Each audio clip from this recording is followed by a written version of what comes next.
Regardez cette image. Regardez cette image. Ce qu'on voit, ça n'est pas un extrait d'un jeu vidéo, c'est une arme laser qui pointe vers le ciel. Et ça n'est pas issu d'un film de George Lucas, non. C'est issu d'un essai qui a été fait par les militaires britanniques, les scientifiques britanniques, au large de l'Écosse, dans les îles Hébrides, très précisément. Et il s'agit donc d'une arme laser qui est capable d'arrêter un drone. On va voir ce qu'en dit le ministre de la Défense britannique lui-même, arrêter un drone. Détruire un drone. Des scientifiques militaires britanniques ont pour la première fois abattu des drones en utilisant un laser pour perforer à la vitesse de la lumière,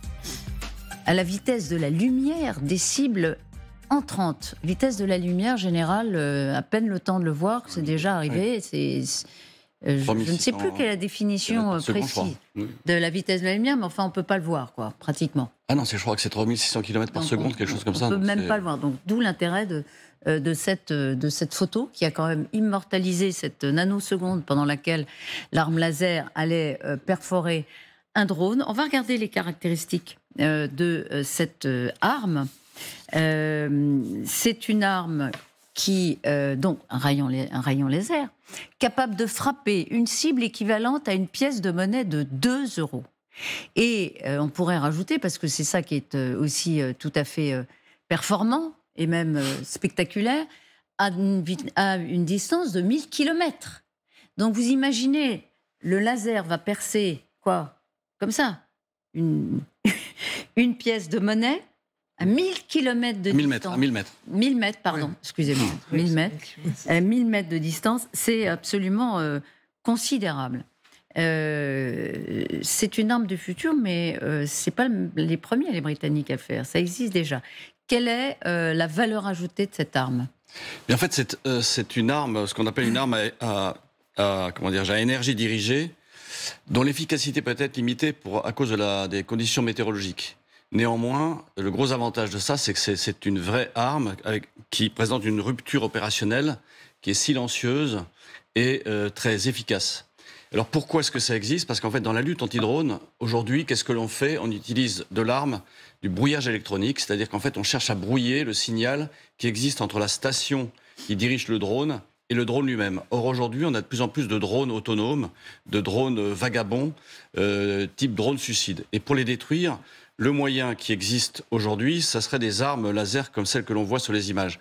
Les Français ont développé un système qui s'appelle ELMA, qui veut dire High Energy Laser Multiple Application, et P pour Power. Et en fait, ça existe. L'idée était de déployer ça d'ailleurs pour les JO 2024. Ah bon ? En tous les cas... Pour détruire quoi ?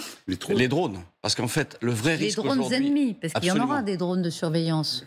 En fait, l'idée aujourd'hui, d'ailleurs, c'est un des vrais risques aujourd'hui dans toute manifestation majeure, ce sont des drones qui seraient des drones suicides et qui viennent faire exploser une charge au-dessus d'une foule, au-dessus d'un bâtiment ou que sais-je.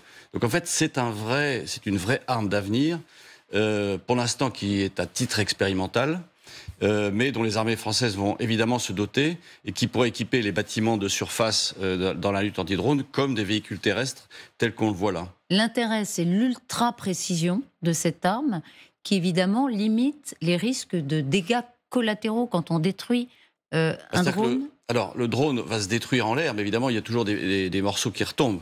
Et ça, ils retomberont de toute façon. Oui, ils retomberont de toute façon. De toute façon. Mais est-ce que cette arme est uniquement destinée à viser des drones ? Alors pour l'instant, oui, mais pourquoi ?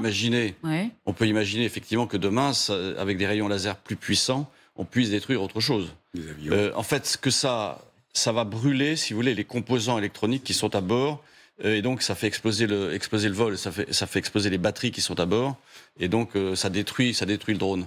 Mais le système existe déjà. Les Américains ont développé un système qui s'appelle Phantom, de même que les Français ont développé Elma et donc les Britanniques Dragonfire. Mais on voit bien qu'aujourd'hui, il y a une vraie tendance à travailler sur ces systèmes à énergie dirigée.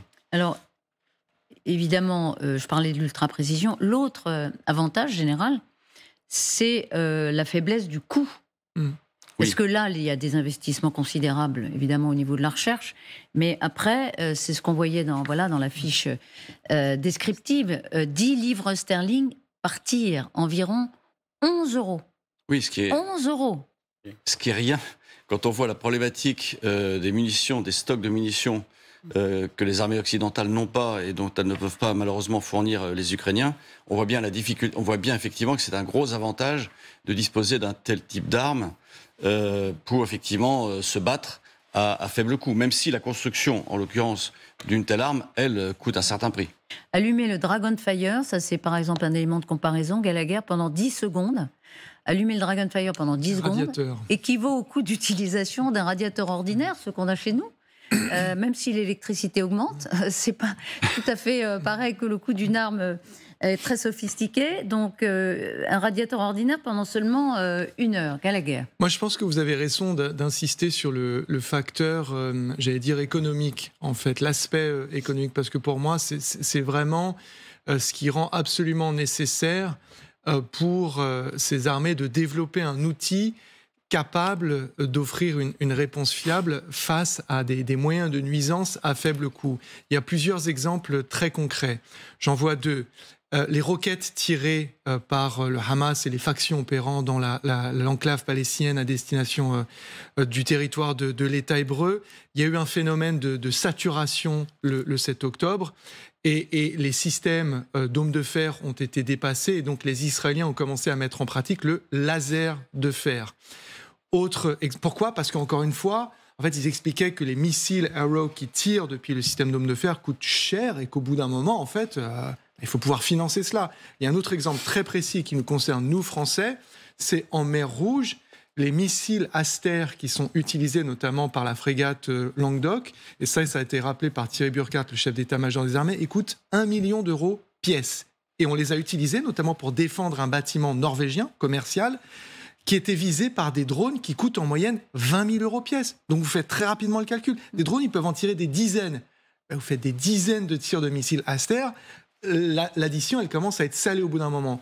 La seule chose avec cette technologie laser, c'est que partout, toutes les nations qui sont en train de la développer, que ce soit les Britanniques, les Israéliens, les Français, les Américains et d'autres, c'est en phase, pour l'instant, de développement. Ils sont en train de bêta-tester ça.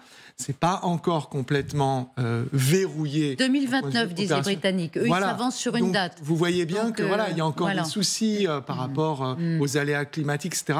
Mais ils sont concentrés comme un laser, en tous les cas, sur cette solution pour le moment, dans le cadre d'affrontements asymétriques. Ce qui est intéressant, c'est qu'on a beaucoup parlé du développement, pour le coup, extrêmement important des drones sur le champ de bataille depuis le début de la guerre en Ukraine. D'ailleurs, les Russes vont en produire 32 000 pour cette année. 32 000 drones. Ouais. Je ne sais pas combien ils en produisaient le 24 février 2022, mais on voit bien qu'on a parlé aussi de cette invasion des drones sur le champ de bataille. Et là, on a l'antidote. Voilà, l'antidote aux drones militaires ennemis, eh bien, c'est ce rayon laser qui pourrait arriver dans les années qui viennent. Je voudrais rappeler, sortant un peu du terre-à-terre, si je puis dire, que les Russes, au début, quelques temps après le début de l'invasion, ont fait une expérience, pourrait-on dire, sur un laser en l'espace. Ils ont détruit un de leurs vieux satellites pour montrer qu'ils étaient capables de détruire ce vieux satellite, qui non seulement était une première, vous savez, cette fameuse guerre de l'espace, et surtout ça brouille non seulement ce satellite en éclatant, en plus endommager un certain nombre d'autres satellites. Donc c'était un avertissement. Donc on n'a pas parlé de l'utilisation des lasers par les Russes, mais à mon avis, ils sont très en avance aussi là-dessus. Mais les Russes sont aussi en train de tester d'ailleurs leur rayon. Ça se lance comment un rayon, un rayon laser? Question vraiment de béotienne générale. C'est quoi parce que c'est pas un lance-missile, c'est quoi? Non, c'est l'énergie. C'est l'énergie. C'est l'énergie dirigée qui part effectivement d'un espèce de canon tel qu'on le voit sur l'image et qui vise, et c'est très très précis en effet, ce que vous soulignez tout à l'heure sur une pièce de... à 1000 mètres. À 1000 mètres, mais c'est quand même extraordinaire, c'est-à-dire c'est précis à 100%. Et ça vise exactement à l'endroit que vous voulez atteindre. Donc, ça brûle, je crois. Pardon ? Ça brûle, c'est ça. Ce que je voulais rajouter... c'est ça, c'est ce que disait tout à l'heure, perforer la vitesse de la lumière, des cibles ententes, la perforer par la chaleur. Oui, c'est la chaleur. Par la chaleur. Et ça, évidemment, c'est un exemple de coopération, comme pour tout ce qui est militaire, très étroite entre les scientifiques et évidemment ceux qui rendent l'arme opérationnelle. Alors, en fait, c'est une petite société française au départ qui a développé Elma. C'est pas un gros industriel. Ensuite, évidemment, ça va être repris sans aucun doute par des gros industriels français type Thales.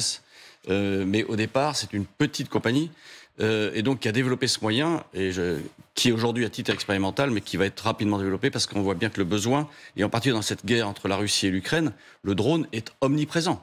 Et d'ailleurs, on voit bien qu'il y a un certain nombre de soldats qui sont tués à cause de ces drones, des véhicules qui sont détruits à cause de ces drones, mais de part et d'autre. Donc en fait, on voit bien que les armées doivent se doter de ce type de système pour protéger leurs soldats et leurs véhicules. Ah oui, mais le laser, demain, il détruira un avion ennemi ? Oui. Potentiellement, c'est possible. Oui.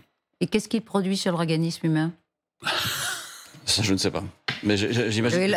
Non, mais ça dépend. Si c'est de l'énergie. Il détruit la carlingue par une chaleur évidemment à mon avis, l'être humain extrêmement puissante. Je pense que l'effet sur les humains, je ne sais pas. Oui, ça va être aussi. Mais à votre avis, c'est le début du développement du rayon laser comme arme de tir. Absolument. C'est Star Wars. C'est vrai que ça. Mais oui, c'est Star Wars. On y est complètement. Vous savez que les armées se tournent aujourd'hui vers les auteurs de science-fiction pour essayer d'imaginer l'armement de demain. C'est-à-dire qu'en fait, on fait réfléchir dans le cadre de la planification et de l'anticipation des auteurs de science-fiction. Parce que quand vous voyez de certains vieux films de science-fiction, vous trouvez des armes qui existent aujourd'hui, ou des systèmes qui fonctionnent aujourd'hui. Si vous êtes passionné par la science-fiction, vous avez un avenir dans la défense. C'est ce qu'on va retenir. Laure Mandeville, qu'est-ce que ça vous inspire ? Oui, moi, ce qui me frappe en fait en vous écoutant, c'est effectivement le fait que la guerre est en train de changer de nature, tout en restant d'une certaine manière aussi celle du Moyen-Âge. C'est-à-dire qu'on a le mélange de ces nouveaux lasers qui rappellent la guerre des étoiles et la guerre de tranchées des Ukrainiens qui pataugent dans la boue. Je lisais le reportage tout à fait exceptionnel de mon confrère du Figaro là, qui revient d'Ukraine, et Patrick Saint-Paul qui était sur le front et qui a signé un reportage vendredi absolument magnifique où il a accompagné en fait une unité de 65e division ukrainienne. Et c'est fascinant parce qu'il y a les drones qui sont omniprésents, effectivement, dans son papier, mais il y a aussi ce face-à-face effrayant et lui presque atemporel, qui rappelle les drones, le passé, les lasers, la Première Guerre mondiale. Et les hommes, et les tranchées, comme en 14-18, comme en 1870. Dont on manque. Oui. Ce que je voulais rajouter aussi tout à l'heure, c'est que si vous vous souvenez plutôt de l'article qu'a fait Zaloujny dans Les Économistes, dont il disait le front est gelé et la seule façon, il avait dit éventuellement de se sortir de cette situation, c'est d'avoir, je dirais, un gap technologique qui permettrait d'avancer. Or, je pense justement que ce type d'armes-là, justement, qui arrivent maintenant sur le terrain, peuvent être effectivement cette gap technologique qui peuvent éventuellement changer la face des choses. Alors évidemment, c'est en 29, donc d'ici là, c'est dans longtemps, mais enfin, ça ne veut pas dire qu'on peut l'utiliser aussi rapidement pour les drones. Non, c'est après-demain, et c'est une comparaison franchement très intéressante, parce que c'est vrai que Zaloujny avait parlé de la poudre. Absolument. L'invention de la poudre par les Chinois, et c'est l'expression que vous utilisiez, général, c'est celle d'une rupture stratégique, et peut-être que c'est effectivement l'arme de la rupture si les tests opérationnels sont concluants. À moindre coût, on le rappelle, dans son utilisation, ce qui, évidemment, dans un contexte où chaque pays se réarme aujourd'hui, n'est pas anodin.